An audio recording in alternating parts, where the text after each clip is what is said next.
We all know that there are a lot of people out there that don't trust recruiters. One of the biggest things that I found frustrating learning from experienced recruiters was when they didn't want to give the feedback, do the bad calls, keeping in touch parts. And that's where I found my niche. That's the bit candidates are screaming out for, right? Exactly. That's the bit they want. That's what they want.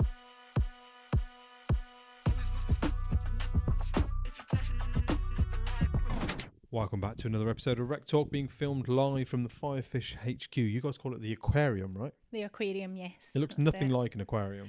We do have, it came because we have a, you can't see it from here, but we do have the round circular fish bowl in the middle of the room. So that's where Aquarium But there came are no from. fish here, though.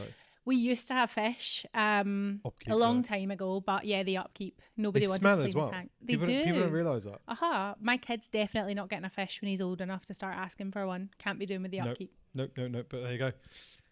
Yes, so sorry, back to the podcast.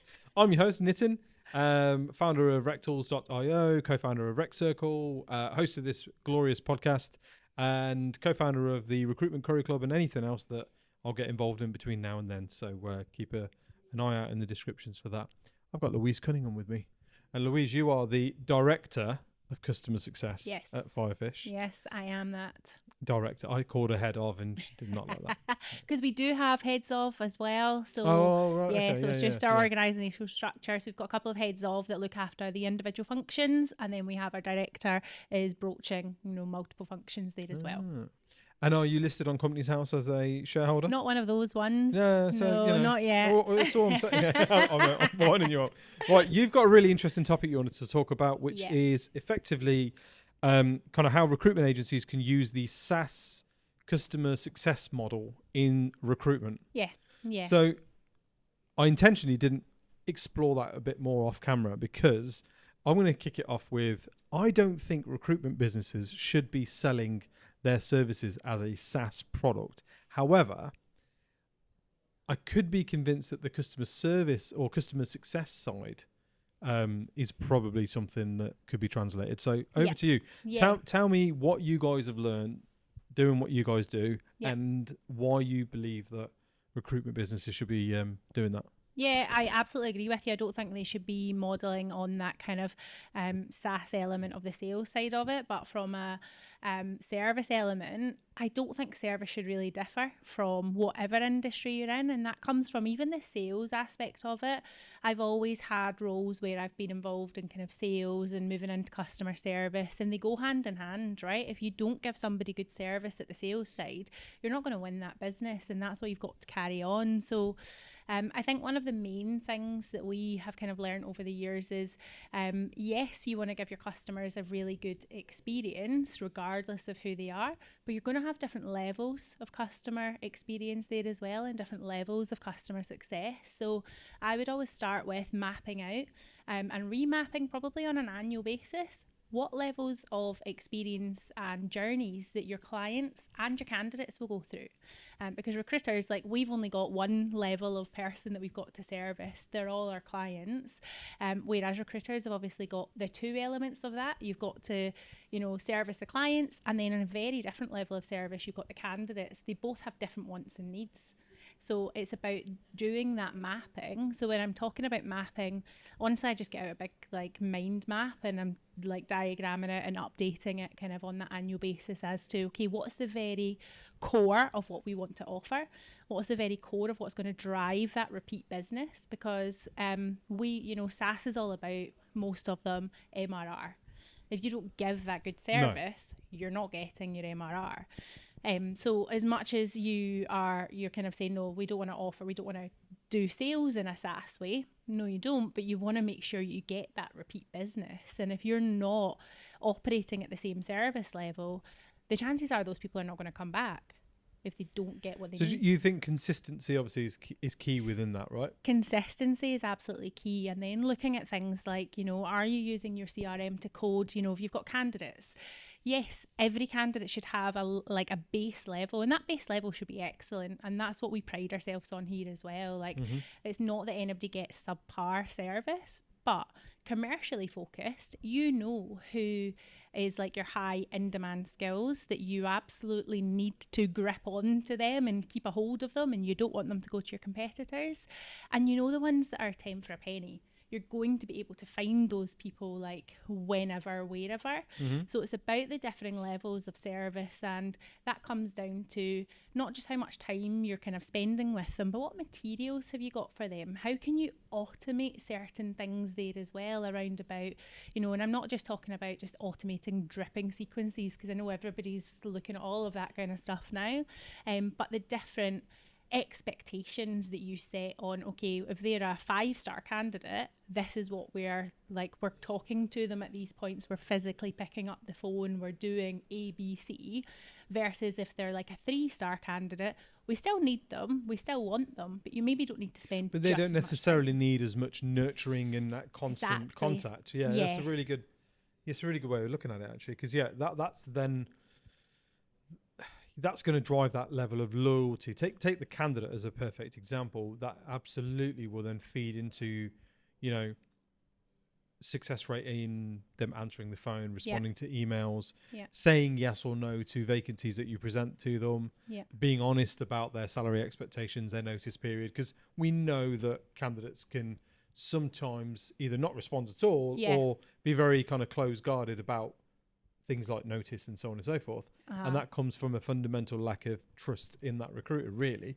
Yeah, absolutely. And I think, you know, I obviously working for a CRM, I'm going to harp on about using your CRM, but we're the same. We have so many different relationships that we're managing.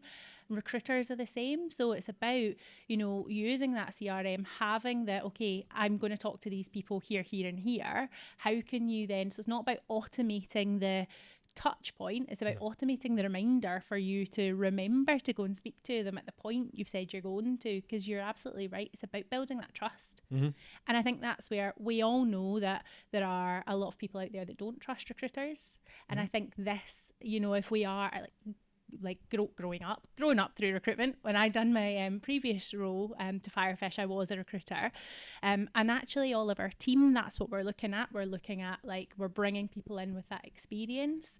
And one of the biggest things that I found frustrating learning from experienced recruiters was when they didn't want to give the feedback, they didn't want to do the bad calls, they didn't do the keeping in touch parts.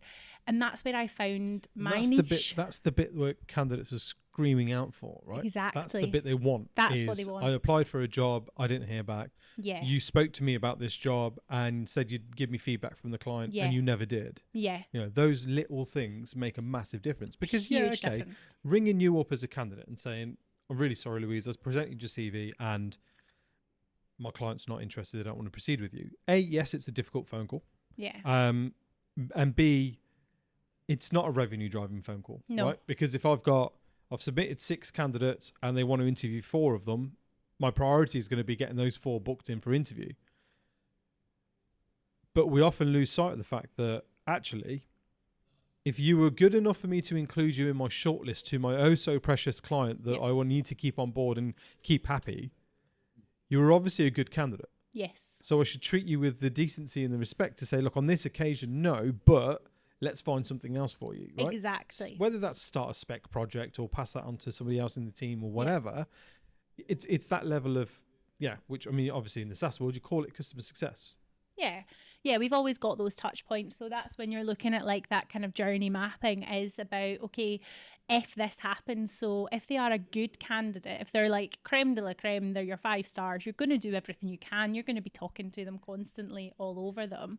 If they are... Or you should be. You should be. You should be. If they're not quite the 5 stars, but they're still really good, again, you don't want to lose them because they'll be talking to multiple other agencies. So it's about mapping out what do you do and how often should you be contacting them, and that is exactly what we're doing in the SaaS world. That is customer success, is understanding as well how often do they want to be talked to. So I think what we lose sight of, and this goes for customer service in general, is just asking the question, how often do you want me to talk to you? How do you like to get your feedback? Do you want me to phone you? Do you want me to email you? Is it easier? So yeah, I think just going back to basics of asking questions as well. See, one thing I found worked really well was putting the onus back on the candidate, right? Yeah. Hey, if you want an update and on this role and other things that I'm doing for you, whatever, let's schedule in a call. Yeah. Right? You call me at 3:00 on a Wednesday. Yeah. And do that every week until we've secured you a job. Yeah. And then you know who's serious and who's not. Because actually, if that candidate is, well, not say serious, that's unfair.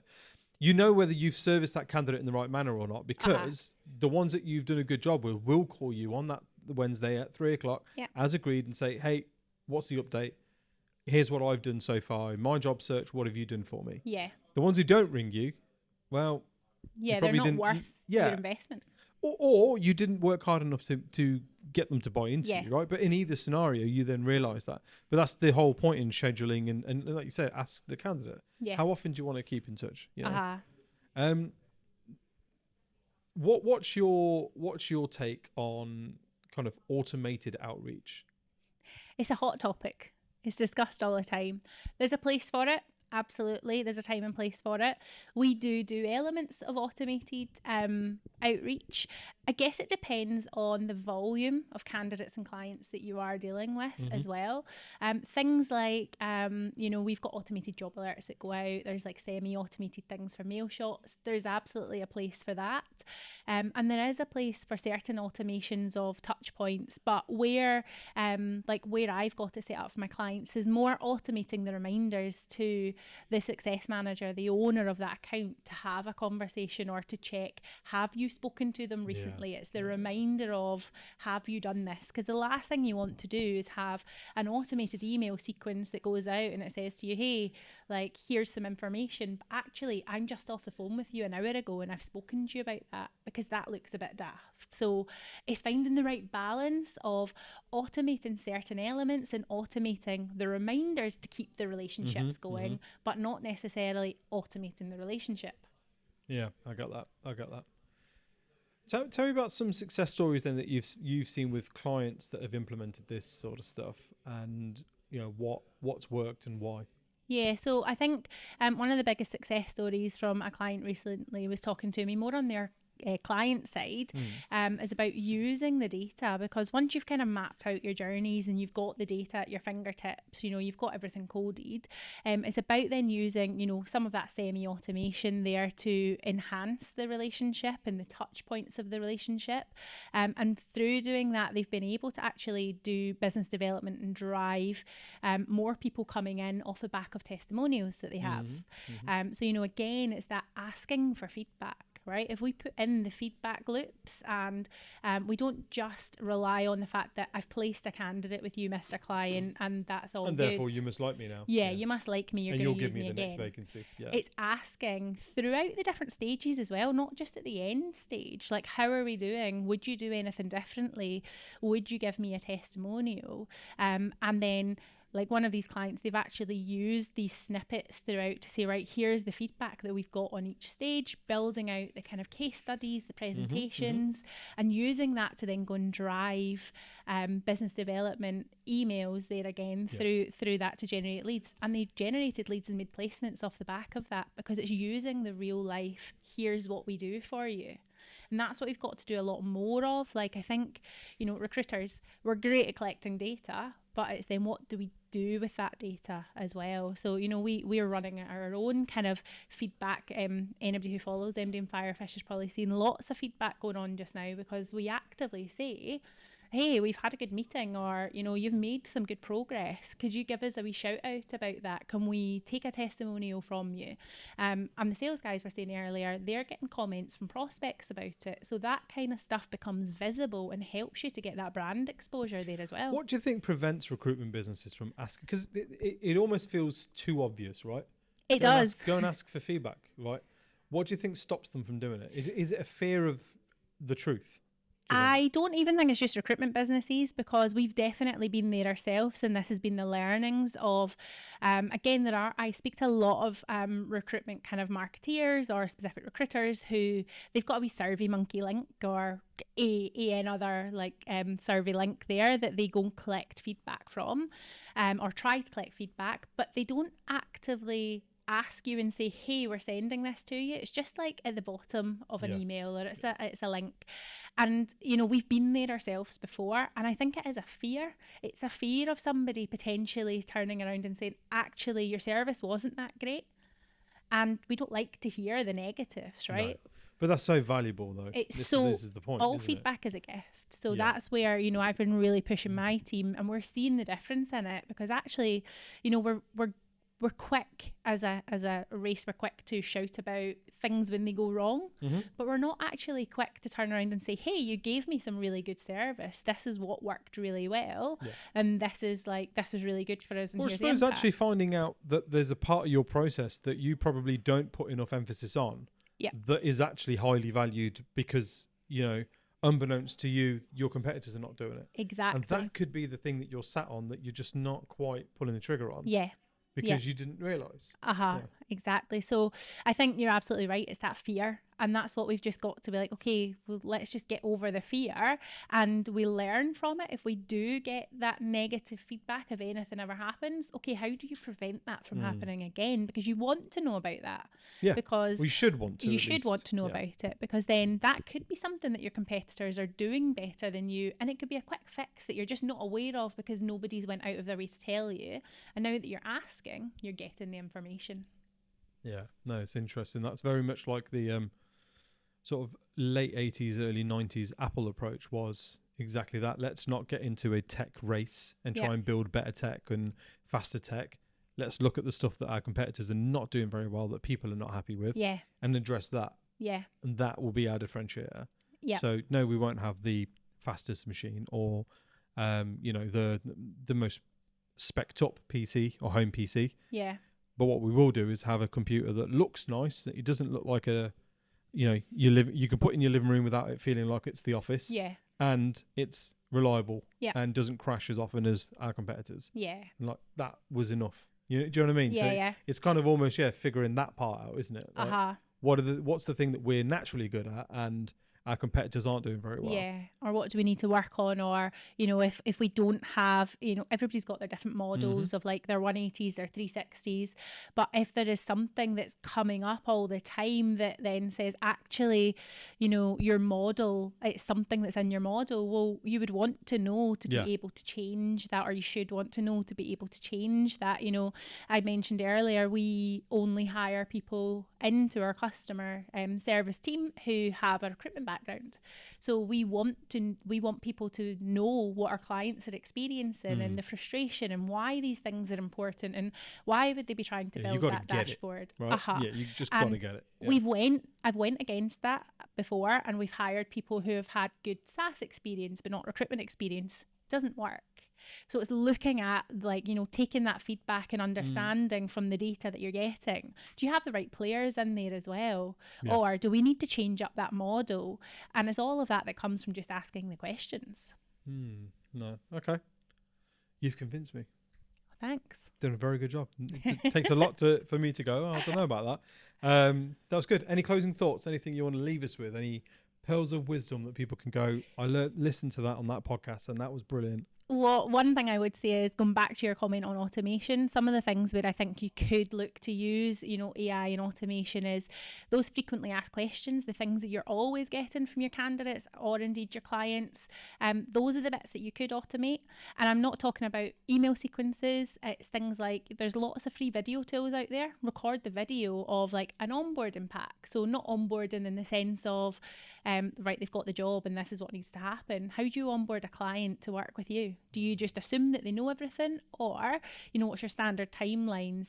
You can have fun with avatar videos. There's lots of tools out there now, so it's using automation in the right way to enhance your service that still allows, again going back to that, the different levels of service, allows you to give a minimum level of service with the necessary information, but you still have the time to do the relationship building one-to-one stuff as well. Yeah, that's a very SaaS model, but yeah, I see how that fits in, because you go, yes, Mr. Client, Mrs. Client, we're happy to work on a vacancy for you, but do you have a person specification? Do you have a job description? Do you have these things, a salary in mind and whatever? If you don't, watch the following videos and we'll talk you through how to do that. Your job description should look different to a job advert, because your job advert is to attract people. Have you got these things in line? Have you got, have you thought about, it will take 3 weeks to get CVs together. That brings you in terms of this timeline. Yeah.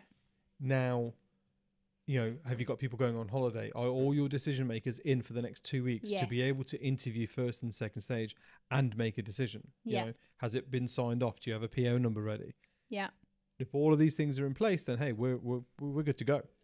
Same with the candidates, right? Yeah. Look, when was the last time you updated your CV? You need to watch this video. Let's figure out how you do it. Here's a good CV. Here's a poor CV. Here's why you should focus on this bit and not on this bit. And give them a chance to almost meet the recruiter that they're going to be working with. Right? Exactly. And things like, if you've got portals and stuff, like an ideal way, not all candidates are tech savvy depending on what industry you're working in. So video pre-recorded helps you to do that. Hey, we need you to upload A, B, C and D. Here's a video that walks you through how to do it.